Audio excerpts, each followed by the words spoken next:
Welcome friends to the online seminar series held by Institute of Science and Spirituality, Delhi. I, Shashank Srivastava, am going to deliver the talk on the topic Life, Free Will and Three Modes of Material Nature. This talk shall be based on the context provided by the modern philosophers and the scriptural philosophy given by the ancient sages. So the very first word in our topic raises the question, what is life? And in fact, this question has perplexed many scientists and philosophers and ancient sages from the past, and none have been able to give a unique answer to this question. So there are variations, and I have tried to summarize these variations in terms of some pictures. So the very first picture on the left hand side, top left hand side, you can see a person is spreading out his hands. He is so joyous and full of energy that he is spreading out his hands as if he is going to absorb the beauty of nature within himself. Then the second one it gives us something about the positivity of the mind. If somebody thinks positively, then he thinks in that way. So it is given here, every new day is another chance to change your life. So it is talking about somewhat choices and freedoms. And the third one carries a somewhat a negative type of view.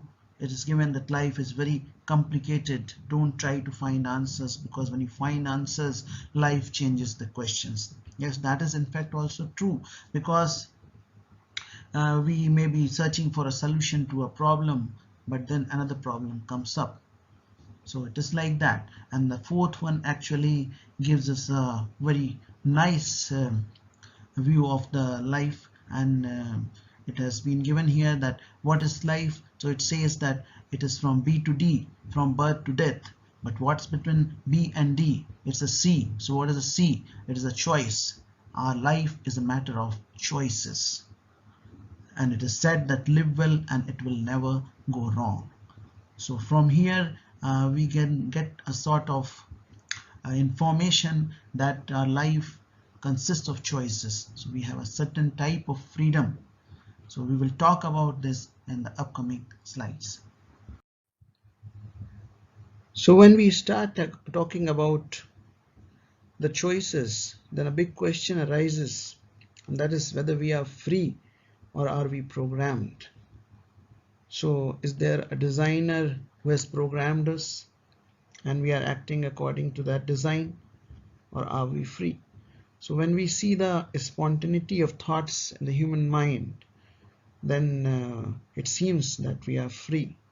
But there are other certain phenomena or instances where it seems that things are fixed. Like in the physical causes, you see, like for example, the force of attraction between the planets is said to be gm1 m2 by r square. That is, it is inversely proportional to the square of the radial distance between the planets. So this thing has been found by scientists, and it has been said to be fixed. Similarly, if one can say that when I eat gulab jamuns, then I know that when I eat X number of gulab jamuns, then I will be having vomiting or loose motion. But the thing is that it seems that this thing is fixed. But before you ate the X number of gulab jamuns, or you were going to eat them, so you had the choice to stop before that X number at X minus 1 or X minus 2. So the choice was there, and it was before you. And we all know that when we do such things, that then our mind tells us, no, no, you don't do that, or you do that. So these kind of choices are always there with us. So with these things, we can see that not everything seems to be fixed. Some choices are there with us. So let's see what the modern philosophers say about this.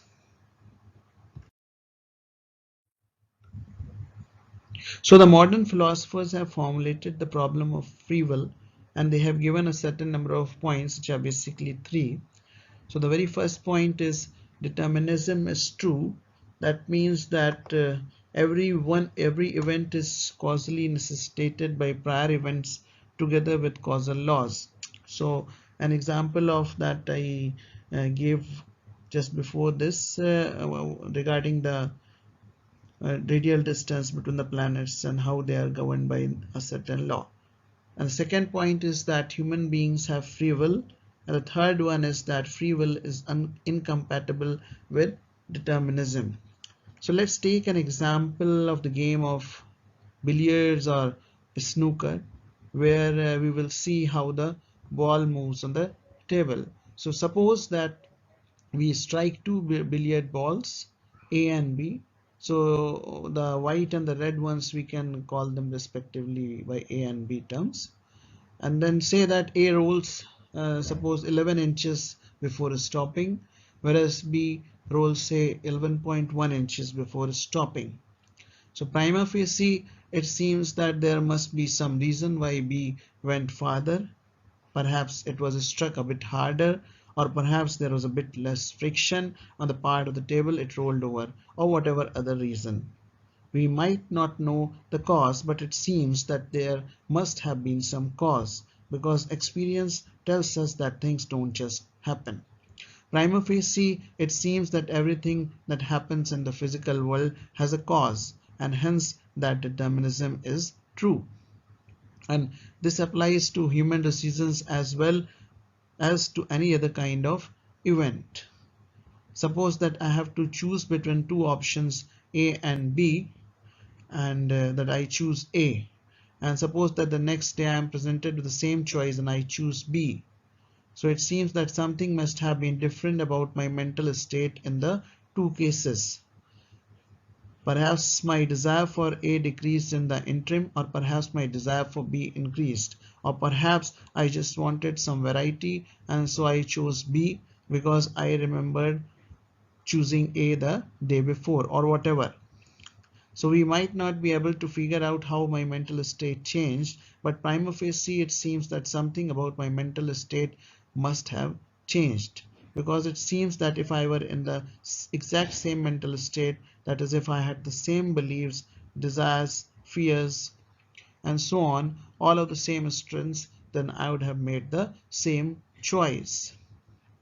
So that means that my decision has been affected by the mental state, which was also fixed. But the thing is that was that mental state fixed by some higher authority or by someone else, or was it fixed by myself? So if it was fixed by myself, then there was a choice. So the snooker example was for the first point, that states that determinism is true. So the second point, that human beings have free will. So the prima facie reason for believing this point is that we all had the experience of freely choosing from among a number of possible options. And for the third point, the prima facie reason for believing it is actually can be put in this form, like suppose uh, if it's really true that all events are causally determined by prior events, then all of my so-called decisions and actions are determined by prior events, because they are just special kinds of events. Indeed, if determinism is true, then it was already determined before I was born that I was going to make all of the decisions I have made during my life. For example, I couldn't have avoided choosing to sit down now and talk today, because it was already determined before I was born that I would choose to sit down today and talk here. But this is clearly not compatible with the free will. So it represents the third point, that is free will is incompatible with determinism. So we have seen the prima facie reasons to believe the three theses given earlier that together form an inconsistent set. Accordingly, there are three possible solutions to the problem. One could reject either 1, 2, or 3. Traditionally, those who reject 1 usually endorse 2 and 3 and maintain that human beings possess an indeterministic sort of free will. Such philosophers were called libertarians. Likewise, those who rejected 2 usually endorse 1 and 3 and maintain that human beings do not have free will because their actions and decisions are fully determined. Such philosophers were called hard determinists. And lastly, those who rejected 3 usually endorsed 1 and 2 and maintained that human beings possess free will despite the fact that they are deterministic creatures. Such philosophers were called soft determinists.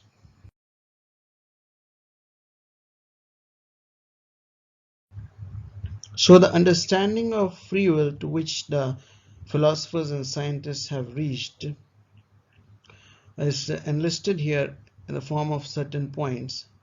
So they say that determinism is a controversial empirical thesis about the workings of the physical world, and mostly it's a question for the scientists and under the scientists for physicists. And today many or we can say that most of the physicists and philosophers of physics, they reject determinism and endorse indeterminism. And even the common man, just about everyone, would agree that the question is controversial. So at present, the philosophers say that we do not have decisive evidence for either determinism or indeterminism.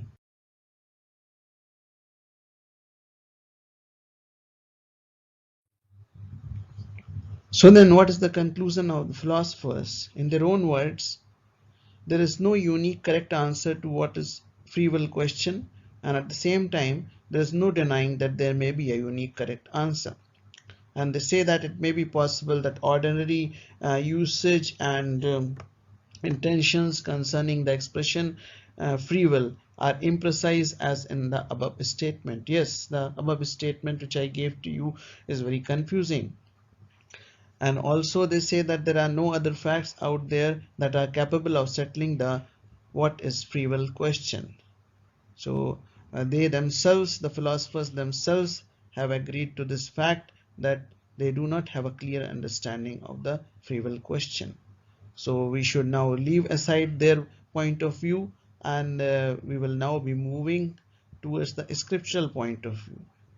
Do our sages or the ancient people know about the free will? Do they have a clear answer to this? We will see now. So now we try to understand the concept of free will as per the scriptures. Let's take Bhagavad Gita for example. If we actually take into account source of creation or God, then things become much easier to understand. Even the concept of free will becomes easier to understand. So as per Bhagavad Gita, Lord Krishna is said to be God, and he has given the knowledge about this world and beyond. And we are seeing one verse, and it will give us a hint about the concept of the free will. So the verse is like this: Karmani evadikaraste ma phaleshu kadachana ma karma phal heturvurmate sango asat karmani. So translation is like this: you have a right to perform your prescribed duty, but you are not entitled to the fruits of action. Never consider yourself the cause of the results of your activities, and never be attached to not doing your duty. So this statement, this line, that never consider yourself the cause of the results of your activities, gives us a hint that our free will is very much limited, and we are not completely free, because if we do certain activity, then the result of that activity, it is said, cannot be controlled by us. like we have the Newton's third law of motion, that to every action there is an equal and opposite reaction. Similarly, it is given here that if we do a certain activity, then the results of activities will also be there, but it cannot be controlled by us. So that is the thing. And then who will control actually the results of activities? That's why source is important. God will control, and he is the person who is completely free. He is supremely independent, and there is a Sanskrit word regarding this in the scripture, that is called the Swarat. So we can understand it to the help of example also, like suppose there's a game designer or the source of everything, like God is there, so he's the designer, he's the game maker. So he gives a game to us, that he is giving a certain number of balls, different colors balls to all of us, and we have to choose from them. So suppose the balls are red, green, blue and yellow. So how can we choose? We can choose amongst these four. Either we can take red, or we can take blue or yellow or green, but we cannot go beyond. So our freedom is limited to this. The number of balls cannot be changed by us. So if there are four that are given, if there are four, the number of balls are four, and they are given to us, then it will remain as such. We cannot change it until the source who has given us the four balls changes that number. So that kind of freedom we have. We can make choices, but we cannot change the number of those choices given by a higher authority. Then one other example can be like we must have learnt about coding. If somebody has learnt about the computer programming or some basic programming also, then in C, there it's a language, there is a if then statement. So that if then represents what? If this process is taking place, or if this activity is there, then the reaction to that will be like this. So it is a kind of a condition. So similar with us also, if I am doing certain activity number one, then I am getting a result, say A. If I do a activity number two, then I get a result say B. So we have the freedom to choose from these activities from 1 to up till n, say. But we cannot make these activities up to n plus 1 or n minus 1 without the approval or the sanction of the person who has created these activities.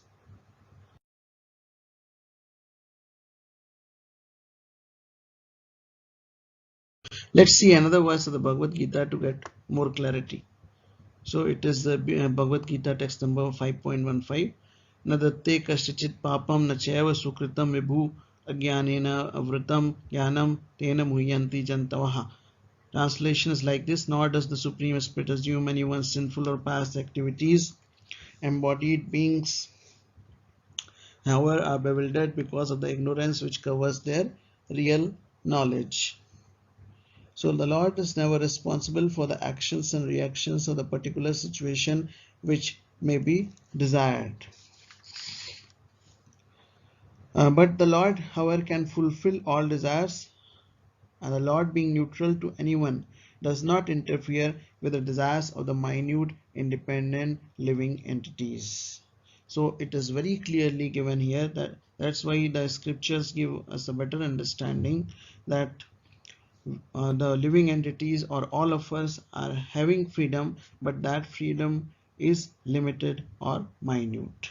So now it has become clear from this verse.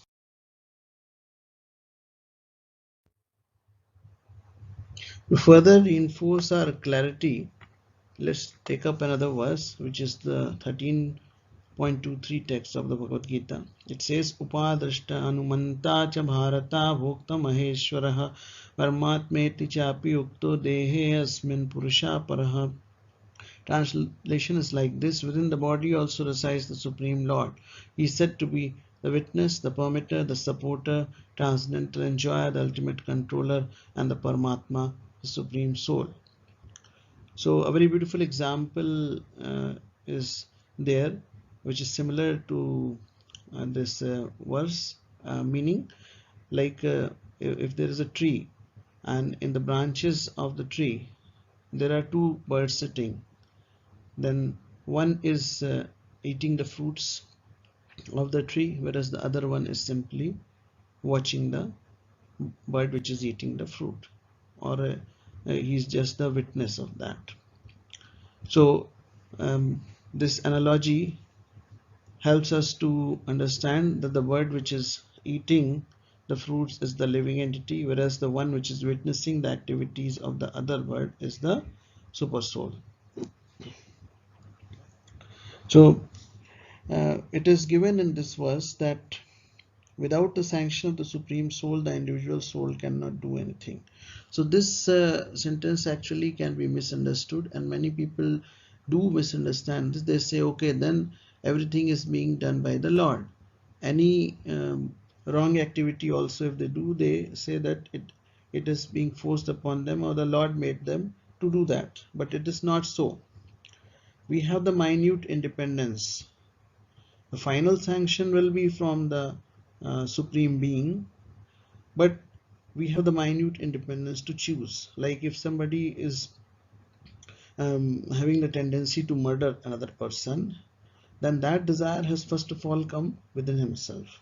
Then the sanction will may be coming from the top. Now somebody may question why the sanction is coming from the top, because if your desire becomes so intense, then that sanction has to come. Otherwise people will again start saying that the Lord hasn't given us freedom, he has simply made us robots. So that case will also come. So this way our freedom works.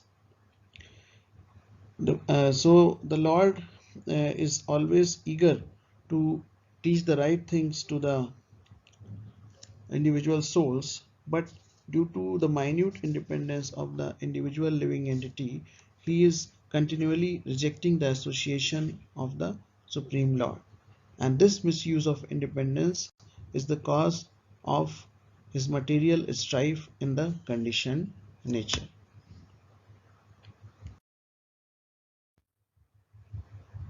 Now we see the text 21 of chapter number 7 of Bhagavad Gita. Yo yo yam yam tanum bhakta saddayarchitum ichchati tasya tasya chalam shraddham tam eva vidadhami aham. Translation: I am in everyone's heart as the super soul. As soon as one desires to worship the demigods, I make his faith steady so that he can devote himself to some particular deity. So here also in the translation you can see that firstly what comes? As soon as one desires to worship the demigods, that means that small freedom is coming first. Then only the Lord says that he makes his faith steady in that particular deity. So it is not like that the Lord forced you to worship that particular deity. You desired and then he gave you the faith to worship that. So final sanction is coming from him, but the first desire is coming from us. So that means that we have got that minute independence.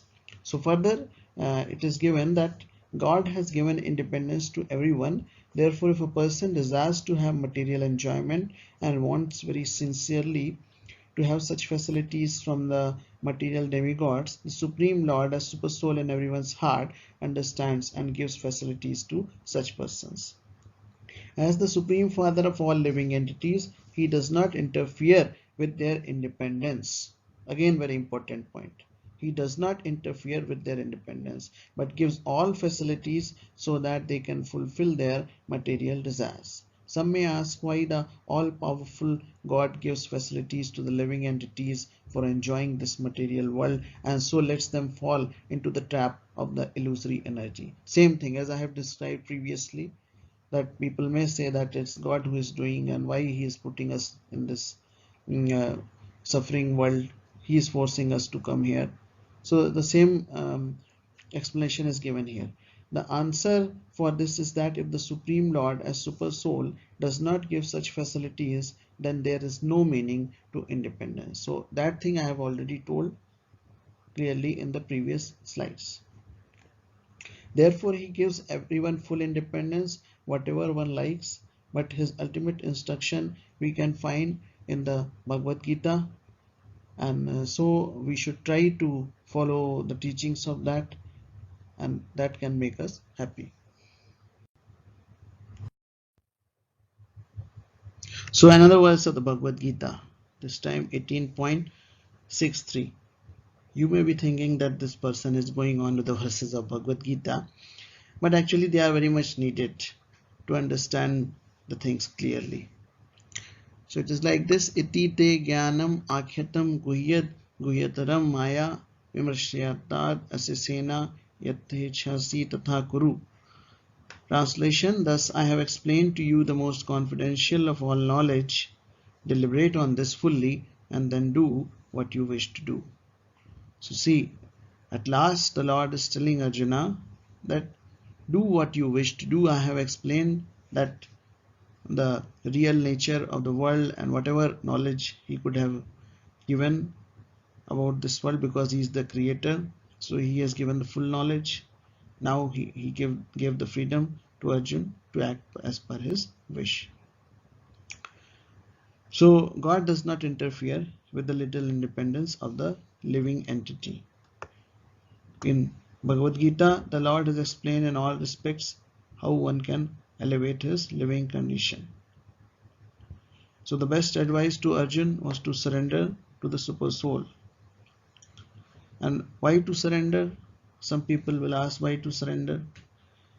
Because again, he is the source. So the source, the one who has created everything, knows better than us that what is good and what is bad actually, and how we can be happy. So if we surrender, he will definitely make us happy. But the choice still remains with us, that what we want. We want happiness or what we want sadness or suffering. So that thing is within our own jurisdiction. Here we go with another verse, but this time to introduce variety. This is not from the Srimad Bhagavad Gita but from Srimad Bhagavatam. So the verse is like this: so api amsa guna kalatma bhagavad drishti gochara atmanam vyakarod atma vishwasyasya sisrakashya. So this one actually talks about the creation, and it talks about the Mahatvatta, which is said to be a via medium between the pure spirit and the false ego. So it is said that false ego is the major cause of our bondage in this material world of suffering. So the Lord gives us many opportunities actually to rectify this condition of the false ego and to return to Him, but He never interferes with the minute independence of the living entities, that is all of us. Here is another very beautiful verse of the Srimad Bhagavatam, which will discuss about a slightly different aspect of the concept of free will. Till now we have seen that free will is limited. Now this will talk about something else also. So it is like this: tasyapi drashtur isasya kuta isthas akhilatmanah srijyam shijami shishto aham iksha eva avikoditaha. Translation is like this: inspired by him only I discover what is already created by him, that is Narayan, under his vision as the all-pervading super soul, and I also am created by him only. So this verse is being told by Lord Brahma.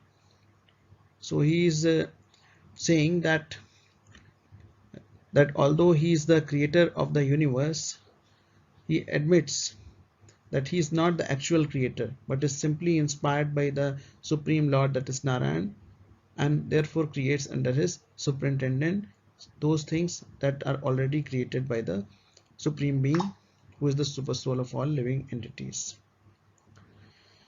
So it is said by Lord Brahma like this. So from this we understand that for any creation or for doing anything, that freedom for doing that particular thing is coming from the source of all freedom.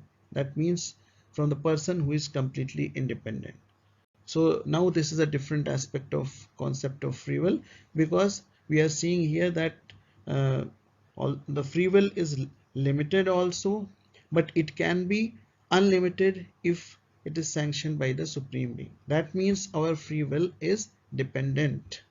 This is a more important point than the limit point. So it is given here that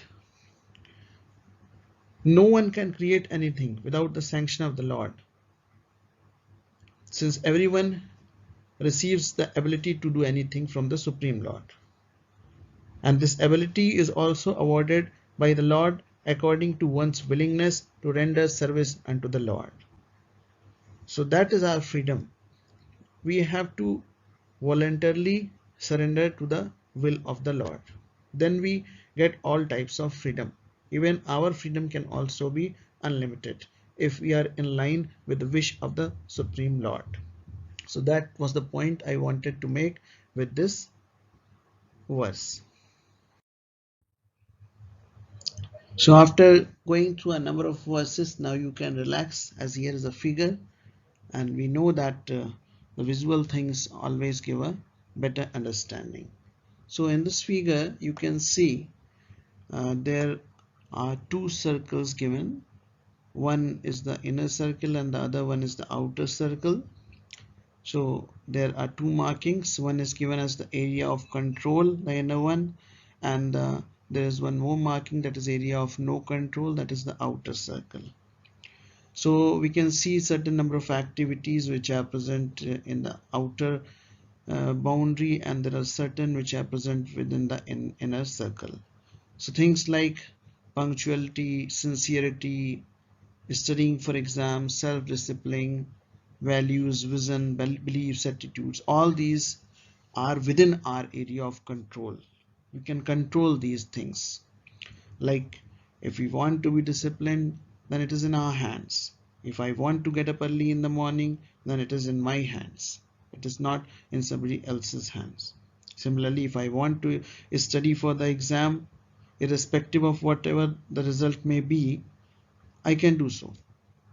But there are certain things like your exam result, that is not in your hands, because you may have studied a lot, but still you may not be getting very good marks. So that result is not in your hands. Similarly, one important thing in the outer circle is given, that is government policy. And throughout this session I have discussed this thing about the source, that the number of choices will always be decided by the source. That freedom we don't have. Similarly, the government policies are decided by the government. We cannot change them. We have to run according to those policies. But yes, there will be a number of policies and we can choose from amongst those policies. That freedom we have. Similarly, like in the outer circle, everyone should love me. I should get what I want. I want a better face cut. I have less money. No one should tease me. And then there is global competition. All these things is not in our hands.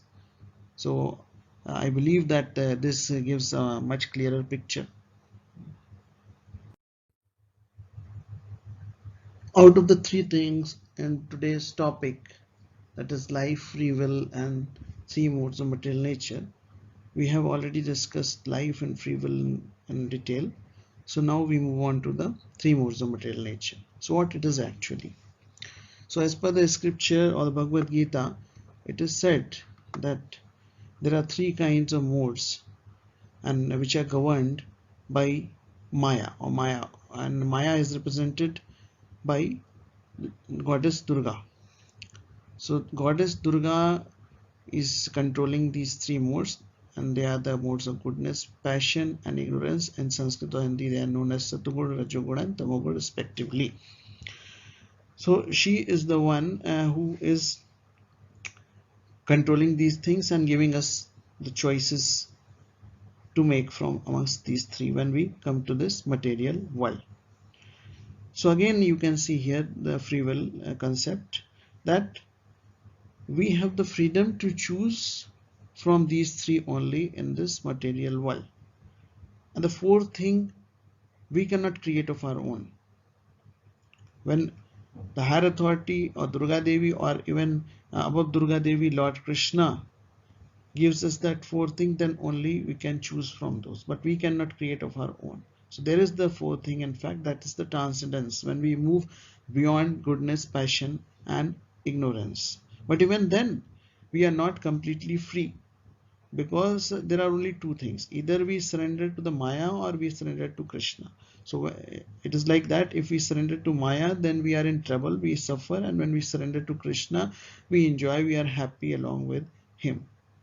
And this is the design of the creator, the source, Lord Shri Krishna.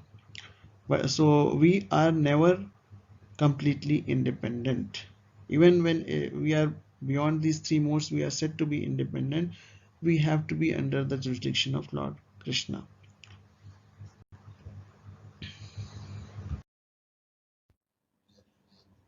So then what is the purpose of the modes? First is to bind us in the material world, then it fulfills our desire and helps us reach our goals. But all these goals are actually materialistic goals, and they bind us more and more. We are entangled into it, and due to that we suffer. And any such desire which doesn't connect us with Krishna is the material desire. And actually there are symptoms for the three modes of material nature, like the mode of goodness. You can see in a person when he is happy. So a person who is happy will be in the mood of goodness. Similarly, the symptom of passion is that a person is too ambitious or endeavoring for material things. So he's always in a hurry because he wants to work more and more to achieve something. Then the symptom of ignorance is that that person is completely helpless. He doesn't know what to do, what is right and what is wrong. So the people and these categories are like sages are in the mode of goodness, and heroes are in the mode of passion, and drug addicts are in the mode of complete ignorance. Through the various symptoms which are visible to us, we can even divide a family as per the mode of goodness and passion and ignorance. And here you can see how our family in the mode of goodness behaves, or what it does, and what are the symptoms of that family. Like you can see various things are given here. Cleanliness will be there, honesty will be there, selflessness will be there, they will be humble, and they will not be taking the prohibited things like no meat eating, no gambling, no intoxication, no liquor. They will not have any illicit relationships, and they take religion as a duty, serious duty. They are helpful and pious, and they read books which are related to philosophy, poetry, science, spirituality, etc. So these are some of the symptoms of a family in the mode of goodness. Similarly, we can see here the symptoms of a family in the mode of passion. So there are certain properties like they give charity for fame, and they do a lot of hard work just for honor. They are selfish and egoistic, and money is honey for them. They hanker for family prestige. Prestige is very important for them. They are mad after seeing and showing glamour. So glamorous things, all these things are under passion. They disregard the scriptures. Then religion is just a matter of social affair for them. And their mind is always disturbed, and the sleep is also less. They don't sleep properly. And there is attraction between the opposite sex.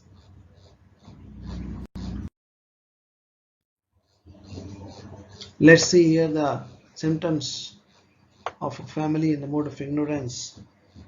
So see here the properties. They are very unclean. They always postpone their work. Always they are drowned in intoxicants. They like very much drugs, meat, wine, and they don't have any proper sleeping pattern. They actually sleep too much. They behave like mad people, and they disturb others, and they have sadist tendencies. They get happiness uh, while troubling others, and they don't have any interest in spiritual life. So that's why it is also considered the lowest mode of material nature. Similarly, there are animals who behave differently according to the different modes they are in. So you can see here from the pictures on the top left hand side are a bunch of deers who are running away from a tiger or a leopard. So deers are also actually in the mode of goodness. Then there is the cow, which is always in the mode of goodness, and it eats grass and all those things which are vegetarian. Then there is the camel, which is a passionate one, and the elephant also comes under that. Then there are these panthers and jackals or the foxes, which are cunning and they come under the mode of ignorance.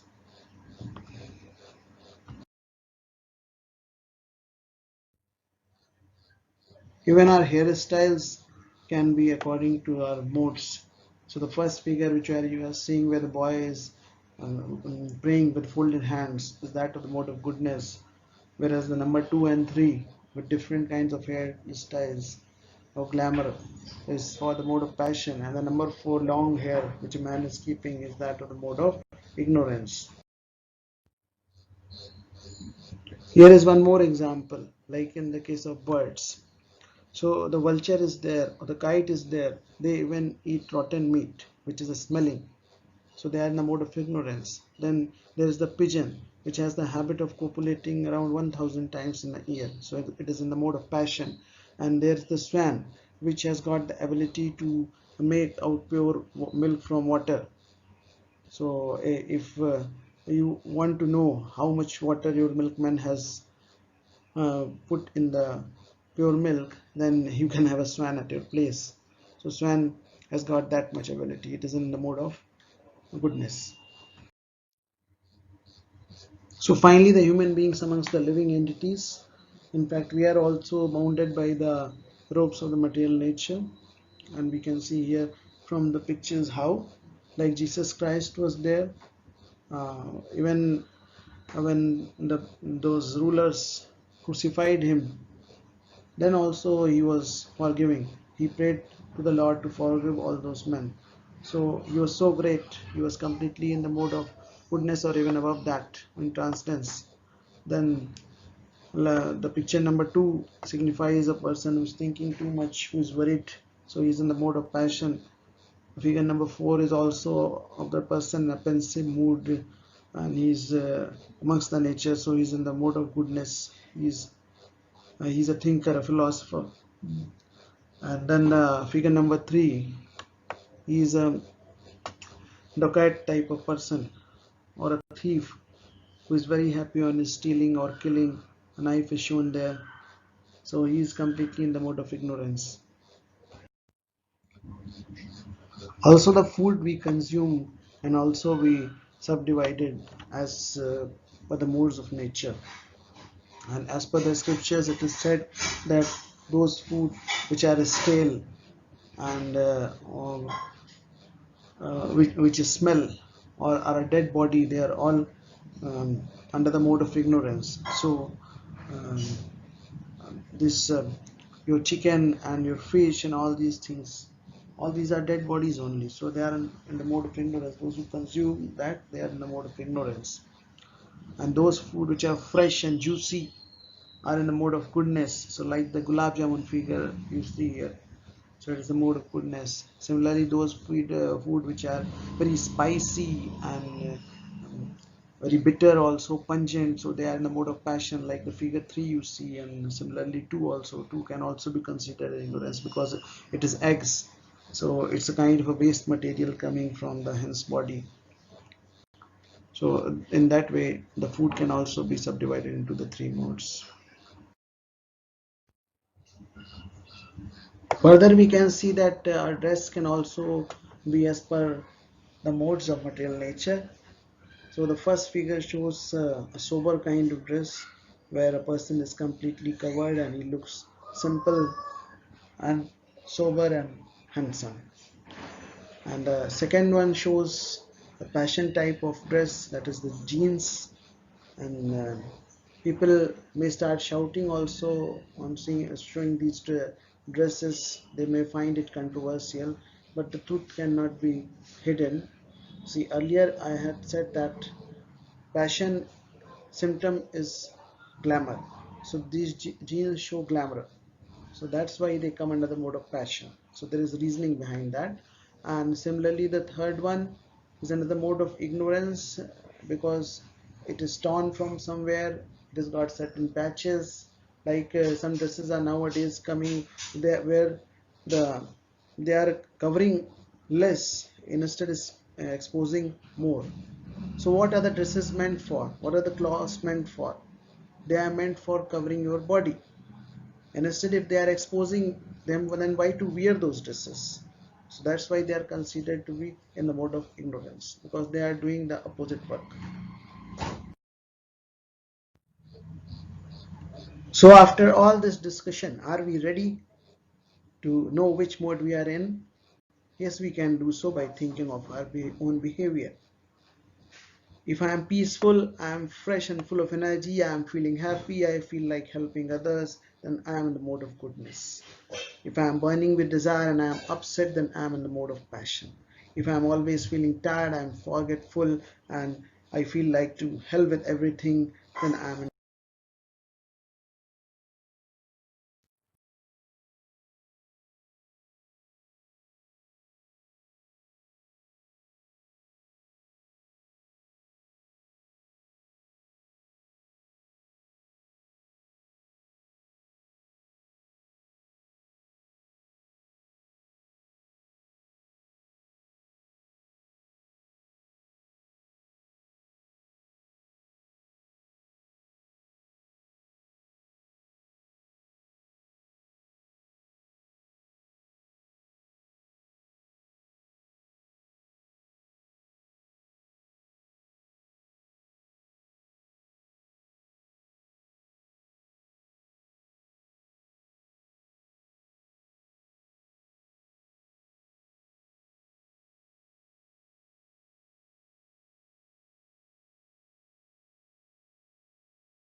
Without discipline, an athlete cannot win a game, and a kite cannot be flown in the sky.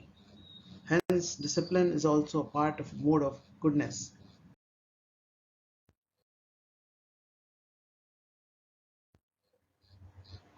There are certain activities that are completely forbidden if you want to get real freedom. And if you feel that by doing these activities you are really free, then actually you are bound by the three modes of material nature and you are helpless. So what are the activities? Those are meat eating, intoxication, illicit relationships, and gambling. So we have to avoid these things, and actually there is four things are also known as the regulative principles of freedom. That's why they are known as freedom, because then only we are able to transcend the three modes of material nature and we are really free. Otherwise we are bound by these activities.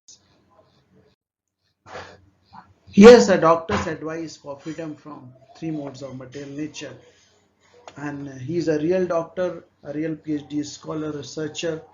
So in his doctorate thesis on effects of the Hare Krishna Mahamantra on stress, depression, and three gunas, Dr. David Brand Wolf mentions that by chanting Hare Krishna, persons who habitually think depressing thoughts such as I am worthless train themselves to replace these thoughts with thoughts that are rewarding and supportive of self-esteem. So as per the doctor's advice, chant Hare Krishna and be happy. This is a kind of a mental exercise in a mental gymnasium to keep your mind healthy. After going through a number of deliberations in the talk, we are now coming to the climax of the talk, and from this talk we get to know about the position of the soul. Like in the material world, the soul is like a jailed person. This material world is like a jail for all living entities. It may be a class or a B class or a C class jail, but still it is jail. Like if a thief is there and he has been bound by golden chain, or he may be bound by iron chain. So gold chain is better than the iron chain, but still both bind the person. And what is the position of the soul in the spiritual world? He is completely free. He is beyond the three modes of nature, and he enjoys along with the Supreme Personality of Godhead. In addition to the conclusion on the position of the soul, one more very important conclusion can be drawn from this talk. And that is like this. In the concept of free will, it is much more important to understand that our free will is dependent rather than being limited. Earlier in this talk, we have seen that we have very minute independence or little independence. That means our independence is limited. But that limit can be set aside by the sanctioner of the freedom or the limit, meaning the source of the whole creation. So for example, like Brahmaji is there, so he has got a lot of freedom, almost unlimited. He can create universes. Similarly, Lord Shiva is there. He has been given the freedom to destroy universes. So that's a lot of freedom. And why these people have got such freedom? Because that has been sanctioned by the Supreme Being or the source of the freedom, or who is completely independent. Now somebody may question that why is it so that we have got minute independence and personalities like Lord Brahma and Lord Shiva have so much of independence. It is because we have more tendency to misuse our freedom. First of all, we have to understand that there is the source of the creation. So he knows better than us what is good and what is bad for us. So he knows better that how we can be happy also.